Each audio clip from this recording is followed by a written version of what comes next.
rincian dari sikap pertengahan kaum muslimin atau umat Islam. Pertama, tentang hak Allah subhanahu wa ta'ala. Tentang hak Rabb, Allah, Rabbul Alamin subhanahu wa ta'ala. Nah, umat ini, umatnya Rasulullah sallallahu alaihi wasallam, pertengahan di antara kaum Yahudi yang menyerupakan Allah dengan makhluknya. Jadi kaum Yahudi, mereka melakukan tasbih, tergelincir pada tasbih, menyerupakan Allah dengan makhluknya. Sampai kalau kita lihat di kitab Taurat yang ada sekarang, kitab Taurat yang ada sekarang, itu ada kisah-kisah atau ayat-ayat Taurat yang mustahil Allah berfirman seperti itu. Seperti apa? Sebutkan bahwa setelah Allah menciptakan 7 lapis langit dan bumi, Tuhan merasa letih, merasa letih kemudian tidur di langit dan istirahat pada hari Sabtu karena capek, kemudian tidur. Jadi menyerupakan Allah dengan sifat makhluknya. Kemudian juga disebutkan dalam kitab Taurat yang ada sekarang, ketika Tuhan berjalan-jalan di surga, dia tidak melihat Adam dan Hawa. Tidak tahu kemana Adam dan Hawa. Lalu Tuhan berkata, wahai Adam, kemana engkau? Di mana engkau? Karena Adam ketika itu sedang bersembunyi karena pakaiannya telah terlepas. Maka Adam menjawab, aku di sini wahai Tuhanku. Tuhan bertanya, sedang apa engkau di sana? Jadi subhanallah, Allah yang maha berilmu, mengetahui yang gaib dan yang tersembunyi, diserupakan dengan makhluk yang enggak tahu apa-apa. Enggak tahu apa yang terjadi, di mana Adam bersembunyi enggak tahu apa yang sedang terjadi. Subhanallah, maha suci Allah dari apa yang disifati oleh orang-orang Yahudi. Itu dalam Taurat. Dalam Al-Quran Allah juga mengabadikan sikap tasbih, menyebutkan sikap tasbihnya kaum Yahudi, menyerupakan Allah dengan makhluknya. Allah berfirman, وَقَالَتِ الْيَهُودُ يَدُ اللَّهِ مَغْلُولَةً غُلَّتْ أَيْدِيهِمْ وَلُعِنُوا بِمَا قَالُوا بَلْ يَدَاهُ مَبْسُوطَتَانِ يُنْفِقُ كَيْفَ يَشَاءُ. Orang-orang Yahudi berkata, tangan Allah terbelenggu, yakni kikir. Subhanallah, Pantaskah disebut kaum yang beriman menyifati Allah dengan sifat yang celah, Tangan Allah terbelenggu, yakni kikir. Ini orang Yahudi mengatakan begitu. Allah berfirman, "Ghullat aydihim." Tangan-tangan mereka lah yang terbelenggu dan mereka dilaknat gara-gara apa yang mereka ucapkan. Bahkan kedua tangan Allah terbentang, selalu terbentang, dan Allah berinfak kaifa yasha, sebagaimana yang Allah kehendaki. Kemudian orang Yahudi menyifati Allah SWT dengan faqr, dengan kemiskinan. Laqad sami'a Allahu qawla alladhina qalu inna Allaha faqirun wa nahnu aghniya. Surah Al-Imran. Sungguh Allah telah mendengar orang-orang yang berkata bahwa Allah itu faqir, Allah itu miskin, dan kamilah orang-orang yang kaya. Ini perkataan orang-orang Yahudi. Mensifati Allah dengan sifat manusia. Bisa jatuh miskin, kikir, dan sifat-sifat lain yang sangat tidak layak bagi Allah Subhanahu wa taala. Semoga Allah melaknati kaum Yahudi dengan laknat yang bertubi-tubi sampai hari kiamat kelak. Mereka telah menyerupakan Allah dengan makhluknya. Bagaimana dengan kaum Nasara? Mereka kebalikannya. Mereka menyerupakan manusia dengan Khalik. Tidak menyerupakan Allah dengan makhluknya, tapi menyerupakan makhluk dengan Rabb. Mereka telah menyerupakan Al-Masih Isa bin Maryam alaihissalatu wassalam dengan Allah, dan mereka memberikan kepada Isa alaihissalam sifat-sifat rububiyah, sifat-sifat ketuhanan. Dan kaum Nasara telah jatuh kepada kekufuran dan kesyirikan karena mengatakan innallaha huwal masih ibnu Maryam. Sesungguhnya Allah adalah Masih ibn Maryam itu. Dan mereka juga berkata innallaha thalithu thalatha. Allah itu adalah pihak ketiga dari 3 unsur, atau unsur ketiga dari 3 unsur. Jadi Allah itu salah satu oknum atau unsur dari 3 unsur. Yang dua adalah Isa alaihissalam dan ibundanya itu Maryam. Nah, mereka menyerupakan makhluk-makhluk ini, yaitu Isa alaihissalam dan juga ibunya, dengan Al-Khaliq, dengan Allah yang Maha Pencipta. Dan mereka juga sampai saat ini mengatakan, kalau menyebut Isa mengatakan Tuhan Yesus, Tuhan Yesus. Jadi Tuhan. Sebagian lagi menyebut anak Tuhan, Isa anak Tuhan. Dan mereka meyakini Isa itu Tuhan. Dan itulah keyakinan mereka sampai detik ini. Mereka menyembah Isa alaihissalam di samping Allah subhanahu wa ta'ala. Padahal Isa alaihissalam telah mengingkari dengan keras. Jadi ini bukan terjadi setelah Nabi Isa wafat, tapi ketika Nabi Isa alaihissalam masih hidup, terjadi semacam itu. Maka Isa alaihissalam memperingatkan keras kepada kaumnya dengan berkata, Ya Bani Israel, u'budullaha rabbi wa rabbakum, innahu man yushrik billah faqad harramallahu alaihi al-jannah wa ma'wahu an-nar. Wahai Bani Israel, sembahlah Allah, Rabbku dan Rabb kalian. Dialah Allah, Rabbku, Tuhanku dan Tuhan kalian. Sesungguhnya barang siapa yang menyekutukan Allah, maka Allah haramkan baginya surga dan tempat tinggalnya adalah neraka. Surah Al-Maidah ayat 72. Sedangkan kaum muslimin, umat Islam ini, mereka selamat dari kedua penyimpangan ini. Umat Islam tidak pernah menyerupakan Allah dengan makhluknya, dan tidak pula menyerupakan makhluk dengan Al-Khaliq, dengan Allah subhanahu wa ta'ala. Ini yang terkait dengan hak Allah subhanahu wa ta'ala. Kemudian yang terkait dengan hak para rasul, hak para nabi dan rasul yang diutus oleh Allah subhanahu wa ta'ala. Umat Islam juga berdiri di atas sikap pertengahan di antara hulunya kaum Nasara dan sikap jafa atau mengabaikan, sikap mengabaikan kaum Yahudi. Kaum Yahudi ini jafa, artinya mengabaikan hak-hak Rasul.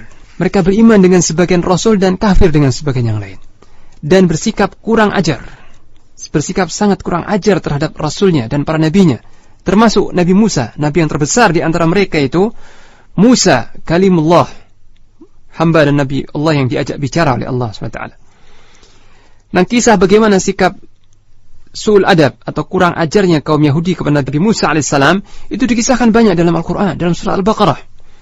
Dalam surah Al-Baqarah disebutkan dengan jelas bagaimana sikap keras kepala, sikap mendebat, membantah, sikap ngeyel mereka terhadap Musa alaihissalam dijelaskan dirinci dalam surah Al-Baqarah. Begitu juga dalam surah Al-Maidah.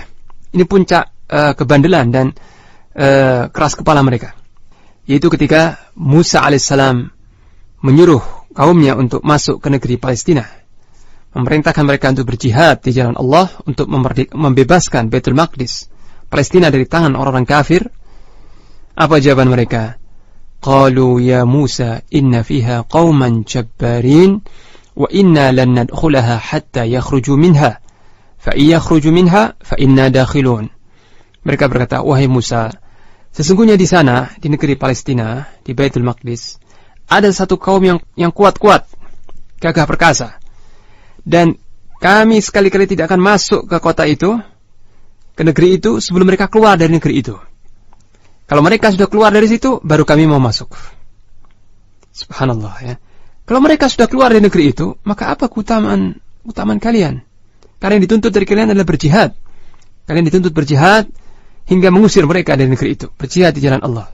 Kalau mereka keluar, kalian tidak punya keutamaan apa-apa, ya. Sampai ketika Nabi Musa alaihissalam mengingatkan, mereka tetap bersikukuh dengan sikap pengecut dan sikap membandel, ya, membantah kepada nabinya, sampai mereka berkata, "Fadhhab anta wa rabbuka faqatila inna hahuna qa'idun." Wahai Musa, sudahlah, pergilah engkau dan Tuhanmu berdua. Pergilah engkau dan Rabbmu.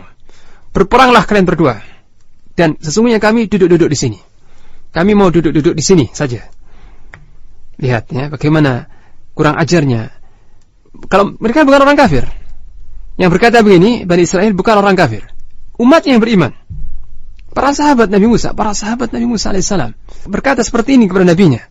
Pergilah engkau dan Rabbmu berdua. Berperanglah kalian berdua dan kami duduk-duduk di sini. Sikap yang betul-betul jafa, sangat mengabaikan dan tidak menghormati atau mengagungkan Rasulnya Musa alaihissalam. Tidak hanya kepada Nabi Musa alaihissalam, kepada nabi-nabi yang lain mereka juga bersikap kasar dan mengabaikan hak-hak para nabi, bahkan sampai membunuh sebagian nabi-nabi.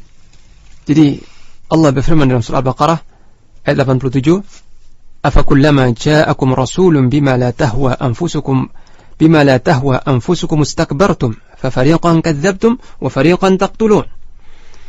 Maka apakah, ya, setiap kali datang kepada kalian rasul dengan membawa apa yang tidak cocok dengan hawa nafsu kalian, maka kalian bersikap sombong, wahai kaum Yahudi. Maka sebagian rasul tersebut kalian dustakan dan sebagian lagi kalian bunuh. Ini sikap orang-orang Yahudi, seperti diabadikan dalam Al-Quran. Sebagian rasul mereka dustakan, mereka ingkari kerasulannya, dan sebagian rasul yang lain mereka bunuh. Sebagaimana mereka telah membunuh Nabi Zakaria alaihissalam, dan juga putranya, membunuh putranya itu Nabi Yahya alaihissalam. Dan mereka telah bertekad bulat untuk membunuh Isa alaihissalam, telah membuat makar.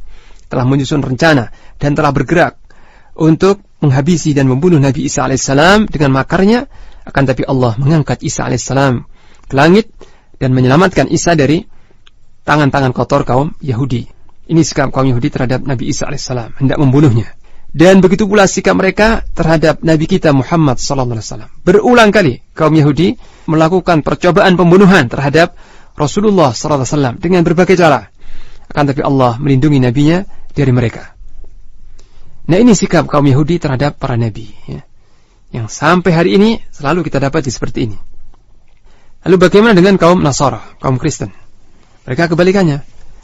Mereka berlebihan terhadap hak para nabi, sampai meyakini bahwa para nabi ini bukan manusia biasa, ya, bahwa para nabi ini manusia yang memiliki sifat-sifat ketuhanan, menaikkan atau mengangkat derajat nabi mereka lebih tinggi dari yang seharusnya. Bukan sekedar dicintai, dimuliakan, diagungkan dan dihormati, itu bagus, tapi lebih dari itu disembah, ya, disembah dan diyakini bisa memberikan manfaat, bisa menyelamatkan umatnya dari mudarat, bisa menyembuhkan orang yang sakit dan seterusnya. Sampai sekarang orang-orang Nasara kalau ditimpa penyakit, ditimpa bencana dan sebagainya, mereka datang ke gereja dan bersimpuh di hadapan salib dan memohon kepada Tuhan Yesus supaya disembuhkan orang yang sakit mereka, dihilangkan kesulitan mereka, meminta kepada Tuhan Yesus. Jadi mereka menyifati Isa alaihissalam dengan sifat ketuhanan. Tidak hanya itu, terhadap murid-murid setia Nabi Isa yang dikenal dengan Hawariyun atau Hawariyin, ya, yang ada 12 itu. 12 ini adalah para sahabat terdekat, penolong-penolong setia Isa alaihissalam, yang disebut dengan Hawariyin dalam Quran. Mereka juga berlebihan dalam mencintai Hawariyin ini, sampai-sampai meyakini bahwa para Hawariyin itu adalah rasul-rasul juga. Mereka meyakini 12 murid Nabi Isa semuanya rasul. Bahkan mereka menyebut Rasul Paulus, ya, Rasul Matta, Rasul ini dan sebagainya. Jadi disebut Rasul. Nah, jadi mereka berlebihan. Yang bukan Rasul pun diangkat sebagai Rasul, dianugerahi kerasulan, padahal bukan Rasul. Sedangkan Rasulnya itu Isa alaihissalam diangkat sampai menjadi Rabb yang disembah di samping Allah subhanahu wa ta'ala. Ini sikap kaum Nasara. Lalu bagaimana sikap kaum Nasara terhadap para ulamanya, ya? Para ulama, alim ulama mereka dan para pendeta-pendeta mereka juga berlebihan. Mereka sangat patuh, ya, sangat tunduk, sangat patuh, sangat manut, ya, sangat mengikuti dengan apa adanya yang dikatakan oleh para alim ulama mereka. Sampai kalau alim ulama itu menghalalkan yang haram atau mengharamkan yang halal, mereka pun juga ikut. Sampai sebatas itu mereka ikut. Jadi sikap ghulu, ya, berlebihan dalam ketaatan kepada selain Allah dan Rasul. Berlebihan dalam penghormatan, pengagungan kepada Nabi dan Rasul mereka. Ini sikap kaum Nasara sampai saat ini. Jadi sangat bertolak belakang dengan sikap kaum Yahudi yang kurang ajar, suka membandel, suka membantah dan bahkan menyakiti Rasulnya, ya. Berkali-kali menyakiti hati Nabi Musa alaihissalam. Berulang kali. Bisa dilihat dalam surah Al-Baqarah, Al-Ma'idah dan juga As-Saff. Lantas bagaimana dengan sikap umat Islam, umatnya Rasulullah sallallahu alaihi wasallam? Maka sikap umat Islam adalah sikap pertengahan yang terpuji dan selamat dari penyimpangan. Umat Islam beriman dengan seluruh Nabi dan Rasul, berbeda dengan kaum Yahudi yang sebagian Rasul mereka imani, sebagian lagi mereka kafirkan. Tetapi kaum muslimin, umat Islam, tidak sampai berlebih-lebihan terhadap para Nabi dan Rasul yang telah diutus oleh Allah sebagaimana kaum Nasara. Tapi umat Islam meyakini para Nabi dan Rasul adalah hamba-hamba Allah dan Rasulnya. Hamba-hamba Allah dan Rasulnya. Dan umat ini, umat Islam sangat memuliakan dan menghormati nabinya, ya, para nabi seluruhnya, khususnya nabi yang terakhir yaitu Rasulullah Muhammad SAW. Menghormati, memuliakan mereka. Tidak seperti Yahudi yang menyakiti dan merendahkan, mengabaikan nabinya. Tidak. Memuliakan dan menghormati nabi-nabi atau nabinya, tetapi tidak seperti kaum Nasrani yang mengangkat derajat nabinya sebagaimana Tuhan. Juga tidak pernah meyakini ada kenabian setelah Rasulullah SAW. Tidak, mereka kaum muslimin tidak pernah meyakini setelah Rasulullah SAW ada lagi nabi setelah beliau. Tidak juga menjadikan para ulama dan para pendeta sebagai Tuhan-Tuhan di samping Allah, sehingga semua fatwa, semua penjelasan, semua seruan alim ulama diikuti dengan taklid membabi buta. Tidak menjadikan alim ulama sebagai musyarri'in, sebagai pembuat syariat yang menghalalkan dan mengharamkan sesukanya tanpa dalil dari Al-Quran. Tidak. Umat Islam menghormati para ulama, memuliakan, menghormati dan mengagungkan para ulama, tetapi tidak sampai menjadikan para ulama itu sebagai musyarri'. Musyarri' itu artinya yang berhak mengeluarkan hukum dengan sendirinya. Tidak. Tetap para ulama diikuti, dimuliakan, didengar dan dipatuhi dengan dalilnya, dengan mengetahui dalilnya dari Al-Quran dan dari As-Sunnah. Ya, ini. Juga terhadap Isa alaihissalam, sikap umat Islam terhadap Nabi Isa alaihissalam berbeda dengan sikap kaum Yahudi yang menuduh Nabi Isa sebagai anak zina dan menuduh ibunda Isa alaihissalam itu Maryam dengan buhtanan mubina, dengan tuduhan yang keji dan kotor sekali. Semoga Allah melaknati kaum Yahudi. Umat Islam tidak pernah mengatakan tentang Isa alaihissalam kecuali perkataan yang baik-baik, dan tidak mengatakan tentang Isa kecuali Abdullah wa Rasuluh wa kalimatuhu alqaha ila Maryam wa ruhum minhu. Dia adalah hamba Allah dan Rasulnya, dan kalimat Allah yang disemaikan kepada Maryam, dan ruh dari sisi Allah. Jadi Isa dihormati oleh kaum muslimin. Isa dipuji, dihormati, diyakini kerasulannya. Dan ibundanya itu Maryam juga diyakini sebagai wanita yang suci dan salah seorang sayyidatu ahli jannah.